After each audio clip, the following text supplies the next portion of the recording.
The Samsung Galaxy S25 Ultra is coming with a new design, is making some big changes to the hardware, and we're also getting a brand new camera sensor, so hit subscribe now and we'll get right into it.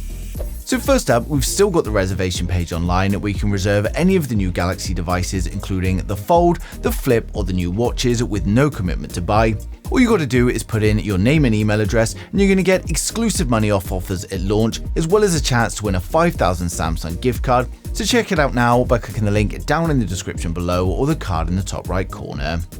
Next up, Samsung have revealed their new camera sensors, one of which could be the primary camera for the S25. We've got the new ISOCELL HP9, which is a 200 megapixel 1/1.4 inch sensor, and this is similar to the S24's main sensor. And Samsung say that the new HP9 delivers 12% better light capture and 10% better autofocus performance. Now they've also announced the new 50 megapixel GNJ, and this is a 1/1.57 inch sensor, and it could be the main camera for the S25 and the S25 Plus.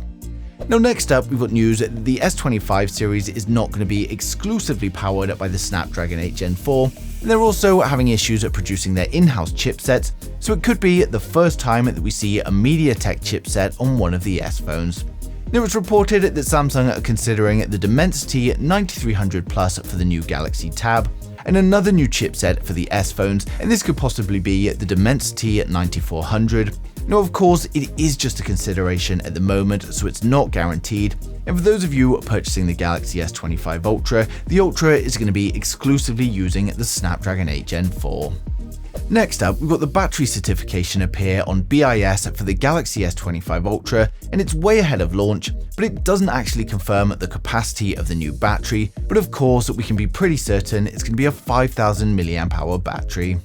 Next up, we've got news of a new design for the S25 Ultra, which is a refreshing change for a device that's kept the same look for such a long time. And the news comes from reliable tips to Ice Universe, and he tweeted to say that the Galaxy S25 Ultra is round like the Note 7, and that he also likes the change. Now he also tweeted to say that the S25 Ultra has a thickness of 8.4mm, so this means it's 0.2mm thinner than last year, and of course a thinner phone with a more curved design is going to make it a lot more comfortable to hold, and it's been a little strange how so many phones have opted for flatter designs with sharper edges over the past 12 months, so I'm excited to see what the S25 Ultra is going to look like.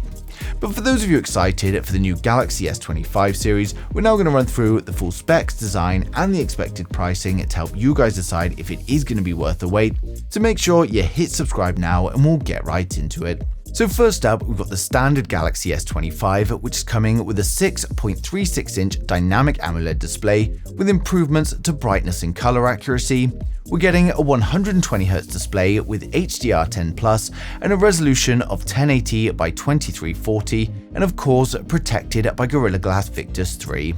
We get a 12 megapixel punch hole camera for the selfies, and then on the rear it's a triple camera setup consisting of a wide, an ultra wide and a telephoto camera, but unfortunately at this time we don't know the exact sensors being used. It's going to be powered up by the Snapdragon 8 Gen 4 in USA, and the global models are going to be using the Exynos 2500, and it's coming with a choice of 8 or 12 GB of RAM and 128 up to 512 GB storage, and this will be UFS 4. It's coming with a 4100 mAh battery with 45 watt fast charging, and it will of course come with 5G, Bluetooth 5.3, Wi-Fi 7 and ultra wideband support, and it's going to be launching with One UI 7 based on Android 15, and it's expected to launch from around $800 in January 25. So next up, we've got the Samsung Galaxy S25 Plus, which is coming with a 6.7-inch dynamic AMOLED display, and again we get improvements to brightness and color accuracy. We get a 120Hz display with HDR10+,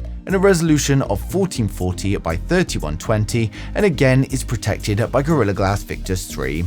We get a 12 megapixel punch hole camera for the selfies, then on the rear it's a triple camera setup consisting of a wide, an ultra wide and a telephoto, but again at this moment in time we don't know the exact sensors being used. Now it's going to be powered up by the Snapdragon 8 Gen 4 in the USA, and then the global markets are getting the Exynos 2500, and it's coming with 12 GB of RAM and a choice of 256 or 512 storage, and this will of course be UFS 4. It's coming with a 4900 mAh battery with 45-watt fast charging, and of course it's going to come with 5G, Bluetooth 5.3, Wi-Fi 7 and ultra-wideband support, and it's going to be launching with One UI 7 based on Android 15, and it's expected to launch from around $1,000 in January 2025.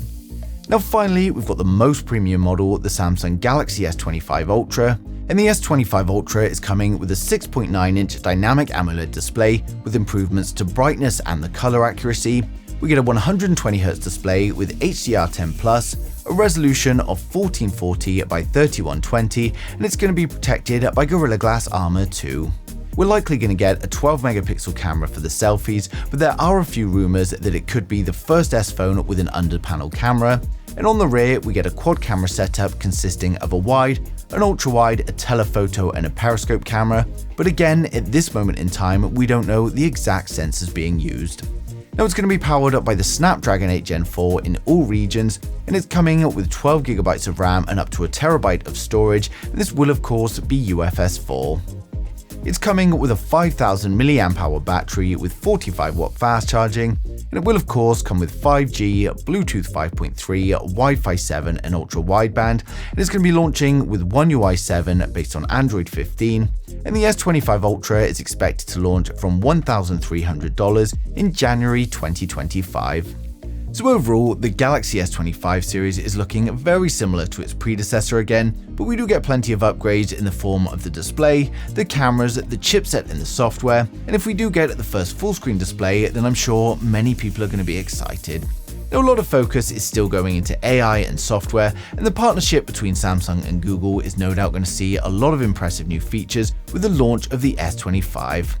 Now, I'm excited to see what a more curved S25 Ultra is going to look like, but of course, given the rest of the similarities to the predecessor, it's probably not going to make anyone with an S24 Ultra want to rush for an upgrade, but for those of you on older S phones or looking to try out your first S phone, then it's going to be a great choice. Now, of course, launch is still quite a way away, but we're no doubt going to receive more and more leaks as we approach it. I'm going to be sharing them as soon as they come in, so make sure you subscribe to the channel so you don't miss a thing in the future.